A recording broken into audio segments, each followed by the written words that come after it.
Well, hello folks, once again we are back with a brand new video for you guys, and you may notice something a little bit different, a couple of things actually. As you can see, I am using, for the first time ever, a wireless microphone, and this is very amazing. Hopefully I'm coming through loud and clear, and as you may also see, it is unplugged, so it is wireless for sure, okay? Had to actually remove my other microphone system, shock mount and everything, so that I get this one on here. This is the TONOR TW-820 Plus. Hopefully you can hear me okay with that. Wireless microphone, professional sound system.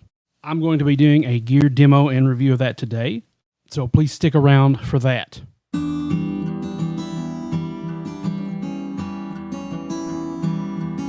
Now, I'm going to go ahead and show you my other camera here, and as you can see, the rack unit is here in front of me. I have another microphone. If you haven't watched it yet, please check out my unboxing video, and you'll be able to see exactly what's all included in this kit, some specs behind it and all that. But today we're just going to do a demo and a review and see what's going on with it. Here is the rack kit. It's a rack mountable system. As you can see, my rack is in the background here. I have my 11 rack and my 362 Sonic BBE Sonic Maximizer in the background. I've got another slot perfectly available for this little puppy. Before it goes in there first though, I will be trying to test this out with the Gilbert family sometime in the future. Don't know when. And we'll be trying that on the road and seeing how these wireless microphone systems work. If it's a good fit for them, we may just keep using them. I don't know. If not, we can put it right back in my rack mount system and just go from there. I kind of like not having any wires dangling everywhere, so that's pretty cool. This takes AA batteries, and I'll show you with this other one. These have the little mic things to keep them from rolling. So these are great when you lay those down, and they don't roll anywhere. I mean, they're awesome. How you put them on is you just take off the battery and you slip that on the battery, and it'll be loose at first, but it'll tighten down as you go on. Now we have two AA batteries. I'm using rechargeable batteries in these just for the sake of, because I have them, and I went over the details of what some of this stuff is, but as we are using these now, we can see exactly how they're working. So if you'll look over here once again to the rack, this one is mic A. As you probably saw, when you take off the microphone holder, the little battery thing, it shows you a little sticker with the label of which microphone it is. I'm using A and C over here, and as you can see, I can turn the volume up. We get a little bit louder, turn it down, keep talking, keep talking, keep talking, keep talking, keep talking, keep talking until you can hear me again. Okay, I don't know how sensitive that is, but we'll find out later on the editing stage. Now, this is mic C. It's real easy to turn on. All you have to do is you just take and push and hold the button. As you can see, it's assigned to a frequency, 909.2. If you look over here, 909.2. Very easy to use. I don't know what all these other areas mean. I just know that it's set to a certain frequency, okay? And that's what it's set to. And you can change that later on by unscrewing the microphone here. I'll do that again. I'll show that for you. Go ahead and turn that off. Unscrew the microphone. And this little high-low switch, you would press that in, or I think it's like a joystick toggle, and it will change the frequency as well. So let me go ahead and turn this back on. 909.2 again. If I change this, I'm going to go a different place. There we go. 910.0, and it changed on the actual unit itself as well. So the really cool thing about this is if you're on a frequency that you're not getting a really clear signal and you need to change it, it's real easy to do that. Now, I saw a different video showing where they could actually change it by pressing the power button. I don't know if that was a different model or whatever, but if I press and hold it in the power button and I double click it, it doesn't really do anything. So I don't know what that's about. But as you can see, I can talk in both of these. Have a wireless all the way up, come down, come down, come down, come down, come down, come down, come down, check 1, 2. We have a level meter over here. Let me go ahead and go to the other one. By the way, you'll be able to see, let's see if you can see that. Probably not in that microphone. Maybe this will be a little bit. It's kind of hard to see, but here's a battery indicator and a signal indicator at the top over here. Now on the bottom we have CHC and then the megahertz. I'm guessing that's the frequency information. If you'll take a look one more time at this area, you can see the level meter here going up, okay? Now, I would have to read the manual to see exactly what this is supposed to mean. The other ones are kind of moving around too. It says RF And there's a few little areas around there. RF, I'm guessing, is radio frequency. Could be something else like sound or volume, I'm not sure. But the real exciting thing about these microphones for me in my application is, as you can see back here, playing them with guitar. Now, these are dynamic microphones, so let's do a little bit of testing as to see what the rejection area of this microphone is. Now, it should be right in my face here. It should be picking up this area. And I'm going to move to the sides and see where it kind of picks up from there. Okay, matter of fact, let's just go ahead and do that with this microphone instead. Go ahead and turn this other one off. Check 1 2, check 1 2, check 2, check 1 2, check 1 2, check 1 2, check 1 2, check 1 2. Now this is probably about 1.5 inches from my face. If I back this off just a little bit more, around in here, we may get more room noise. I don't know exactly how this is going. Let's go ahead and turn this up a little bit more. Check 1 2, check 1 2, check 2, check 1 2, check 1 2, check 1 2, check 1 2, check. Right about here is where I'm getting some signal from the actual unit itself. Okay, so that's probably, I don't know, maybe 3 inches or so. Right about here, about 1.5 inches or a little bit less, is where I usually put my microphone when I'm singing. Okay, if I'm with the Gilbert family, that's going to be right there. I usually just measure it by this so that I can see about where it is on my face. And that's usually where it usually is. I don't really do this right here because it gets too woofy. Some other videos I've seen on this unit, it sounds a little too woofy. Now, it may be just the way the microphone is designed. It may be because they had them way up here like this, I don't know. But let's try these with windscreens, okay? So let me turn this off so it won't get a lot of sound going on. All right, now, I can get a little closer to the mic now, maybe even like this. But we'll see, it looks like the meter is going to about 1. And if that's the case, I've got it bumped all the way up here. So I'm right on it now, and there's no clipping signals. So they may already have it set on the unit to where it attenuates, and you don't have to worry about too much about it being clipping that much at all because of that. Okay, so this naturally causes me to come back from the mic just a little bit more. Okay, so it's up to you if you want to have the little foam rubber thing on there, or if you don't. Now, you may want to have the foam rubber thing on for when you're singing, but leave it off when you're actually playing into an instrument, let's say, okay? So, let's try that. Let me go back over here to this other microphone, and I want to put the foam screen. Let's just put the foam screen on this one, and then we will use this one to play through the guitar. This is microphone C. All right, now I'm going to do a couple different tests here. Mainly what I want to do is sing and play at the same time, but the problem is this is the only mic stand that I can use because clips like this are too small for this thing. Now, I have one that's kind of like a really flexible plastic, but I don't want to put the gigantic base of this on here, this cylinder on there, because it will stretch that out and I won't be able to use my other mics on it, so it'll ruin it. So I recommend getting these little clip adjustable microphone clips for that, okay? So definitely check that out. Now, let's go over here and I'm going to go ahead and do this microphone, okay? But I'm going to lay it on my desk. Now, with this anti-roll thing, I don't have to worry about it moving on me, so that's a really good thing. So I'm just going to take my keyboard here, move it out of the way, put this microphone down where I can see what's going on here, and we'll see. This might be a little bit of adjusting and finagling to get this to work. Okay, so we're just going to try this, see what happens. All right, so you should be able to see my other camera angle here. This is actually pointing down. We don't want that. We want it to point up. So what I want to do is I'm going to use one of these microphone things, and probably, why not, just use a bullet journal too. A book of some sort to get this to raise up just a hair. So let's see how that affects the tone here.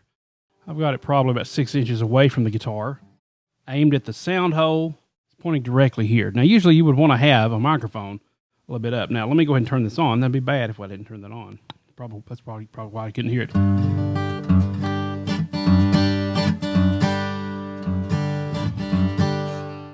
Okay, so the good thing is I have this tray, so I can scoot that tray out, and the microphone is actually on the tray. So that's a pretty cool little angle. All right, so let's move that forward a little bit closer. Now, you may be all you're hearing is bass. So what I can do is I can move this over closer to the neck and see what we can come up with. Now, that's starting to roll. Let me get that on there where the actual mic rolly thing isn't working because I've got it lifted up too far and it's not actually making contact with the table.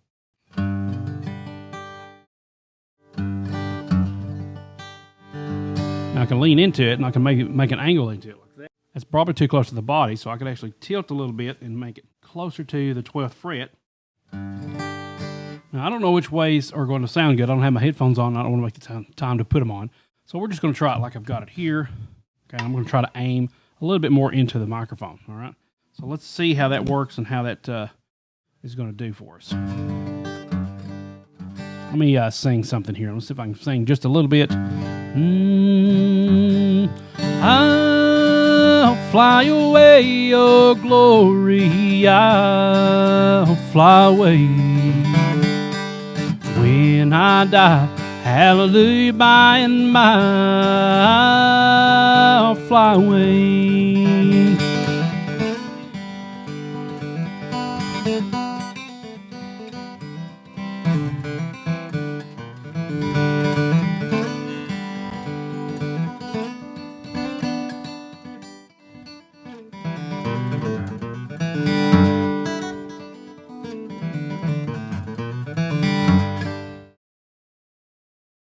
Okay, so let's tilt the guitar a little bit more towards the sound hole, close to where the neck here, the fretboard meets the body.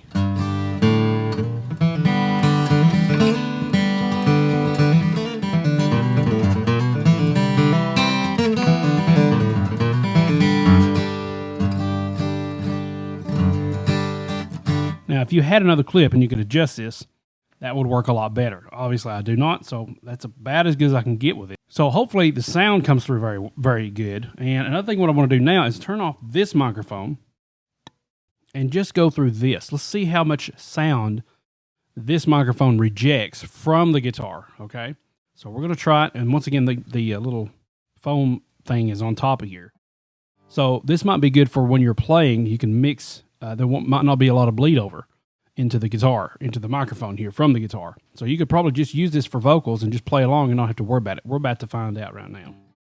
I'll fly away, oh glory, I'll fly away. When I die, hallelujah, by and by, I'll fly away. Okay, so we could hear that. Now let's do that without me singing.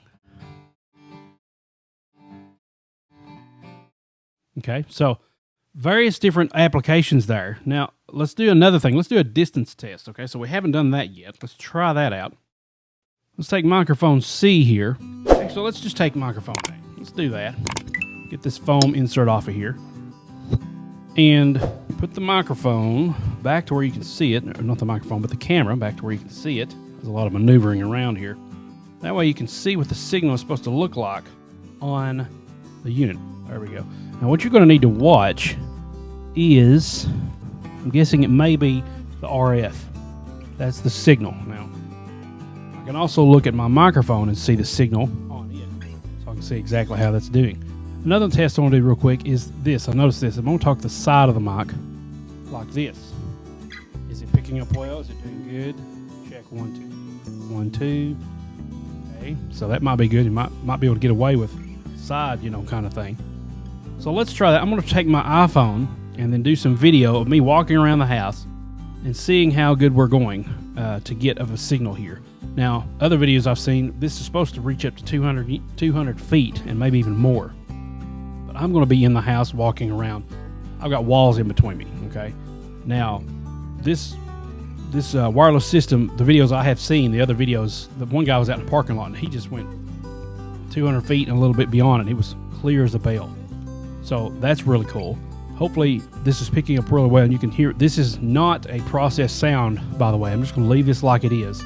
So I do apologize if it's a little too boomy for you. I don't know. I'm not going to try to tweak the sound or anything like that. I'm just going to leave it like it is so you can get an honest, transparent idea of what this sounds like.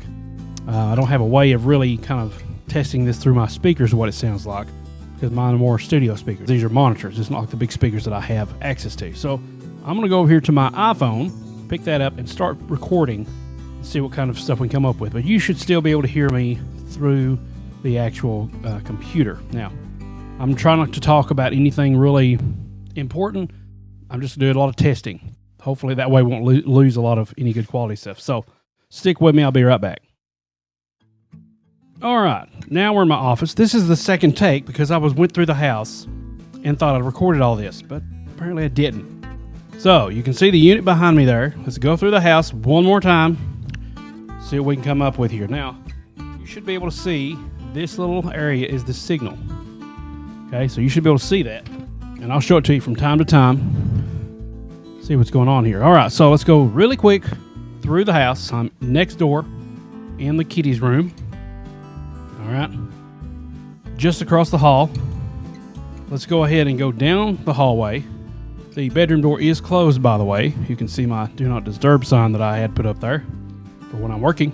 It is closed, so now we don't have to worry about, hopefully that won't hinder the actual sound. Matter of fact, let's go ahead and open that back up just to make sure that won't hurt any radio waves or anything like that. All right, so now we're in the dining room. I'll show you the nice little plants outside. Nice little scenery there. Okay. Dining room. Over here to the living room. I don't know what happened to the cat. She might be in the bedroom with... Oh, there she is. She's way down there. Dear Jackie. I had a good shot of her a while ago, too. Man, that's aggravating. Anyway. All right. Still in the living room. That's about two... Well, not two rooms down, but... Look outside here. You can see the bird feeders. All right. Now, let's go through the kitchen. Sorry, I seem like I'm rushing this, but I did just do this exact same thing. So, anyway, now we're going to go outside in the garage. I'll try not to say anything too important in case we cut out. All right, I'm going to leave the door open. Just walk straight out of the garage. There's the kitchen behind me. I'm going to go to the farthest wall. Let's see what we got going on here. Now, as far as the signal goes, right here, shows I have a full signal. This is supposed to reach 200 feet. So we're doing good there. As you can see, the door is open. I'm going to go ahead and close that. See if that makes a difference. The door's now closed. Closed door. And let's see if it makes a difference. Also, let's listen to the silence here. If you hear anything, the freezer running. Go back in. Making our way back to the room. Once again, the room door is open. The studio is. Back into the dining room. Past the bathroom. Past Kitty's room. Back into the studio. Where we are back. So hopefully everything came out okay during that. And now we're back on my actual... I'm out of breath now. On my actual setup here. What is to be said for the TONOR TW-820 Plus? Well, from what I can tell, I don't know for sure because I haven't went back to listen to this, but I mean, it's a wireless unit, people. Come on. It's great to have one of these. I don't have to worry about hooking up all kinds of, different things like this together and worrying about different things like that. So it's good to have a system like this where you don't have to worry about wires getting in the way and things like that.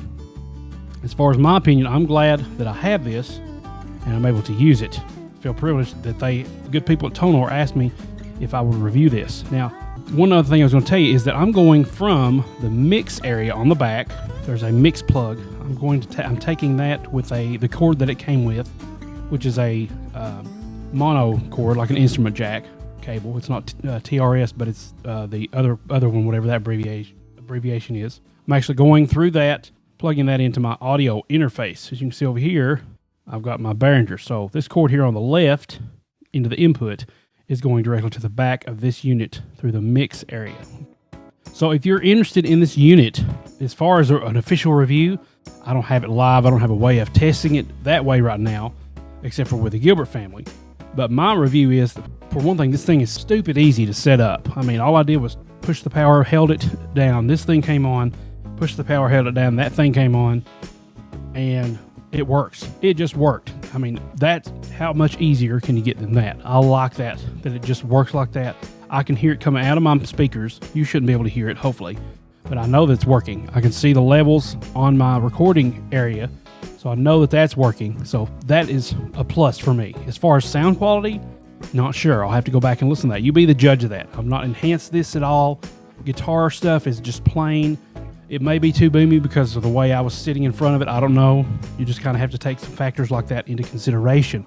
But as far as, the unit itself, it works just fine. You know how they say the words carbon footprint. This is a very low real estate footprint. It only takes one slot in your rack. It's not bulky. It's actually pretty light. It feels stable and sturdy. And you get, with this particular one, you get 4 wireless mics, which is amazing. You get these little non-rolly things here. So those are really good. And you get just basically everything you need pretty much. Now, you may have an instrument that plugs in to your mixer or to your PA or whatever, and you could just use these for vocals, or you could use actual instrument mics for vocals. These aren't, I don't think, designed for instruments. These are designed for singing. So the EQ may be a little different, but I mean, stuff like that's debatable. You be the judge on that. You'd make the decision for yourself. If you are interested in this, the links to this product are below. Please check those out to help support this channel. It won't cost you anything extra to check out those links. If you do purchase through those links, that helps this channel because I get a little bit of a commission off of each purchase made through those links. So that'll be your way of saying that you appreciate what I do here on the channel and to show your support in a really easy way while getting an awesome unit in itself. So I hope you enjoyed this video. Thank you so much for watching. Please do subscribe. Click that notification bell icon. That's very important. I think only about 10% of you that watch these videos have been subscribers. So according to the stats and everything I'm reading on my channel. So there's 90% of you out there that just kind of watch and don't really subscribe. What's holding you back? Plenty of great content here for you to go through on various guitar tutorials, reviews, just like this, all kinds of things to get lost in and enjoy. So please do click that notification bell. Please subscribe and click the like button. Share with your friends. And I'll see you on the next video, whatever that may be. Take care. Go check out this wireless system. And until next time, God bless.